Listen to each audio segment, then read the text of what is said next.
म चाहिँ बेलुका बेलुका आज चाहिँ मेरो कस्तो मुड अफ भयो होइन, अनि त्यही भएर म चाहिँ बाहिर निक्लिँदैछु चोकतिर, हल्का मुड फ्रेस हुन्छ कि भनेर होइन। खासमा यो मेरो भिडियो चाहिँ 4-5 दिन अगाडिको हो होइन।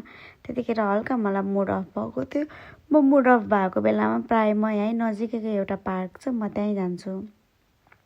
अनि मलाई मोबाइल समातेर बोल्न पनि मन लाग्छ क्या। अनि म भिडियो पनि रेकर्ड गर्छु अनि अपलोड गर्छु भनेर सोच्छु, तर अपलोड चाहिँ म फेरि गर्नै सक्दिनँ क्या, खोइ किन हो। अनि कतिखेर मन लागेको बेलामा अपलोडै गर्छु भनेर, अनि त्यतिखेर चाहिँ मैले भिडियो बनाएँ।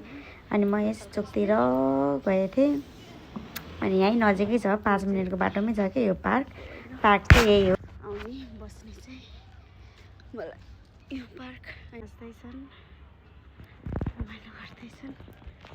यो हामी बस्ने योर्कमा चाहिँ एकदमै सेफ छ क्या। हेर्नु न, पुलिसहरू पनि टाइम टु टाइम हिँडिरहेको हुन्छ कि। अनि स्पेसली जुन अघि म गएको पार्क चाहिँ हल्का अँध्यारो भएको बेलामा चाहिँ एकदमै राम्रो हुन्छ। अहिले त म धेरै नै राति भइसकेको थियो नि त गएको, अनि एकैछिन त्यहाँ पार्कमा बसेँ, अनि फेरि यस्तो सिटी सेन्टरतिर घुमेँ होइन। हल्का जाडो पनि थियो नि त, अब जाडोको महिना आइसक्यो, जाडो नि त्यही। अनि यसो चोकतिर गएर अनि डुलेर म फेरि घर फर्केँ।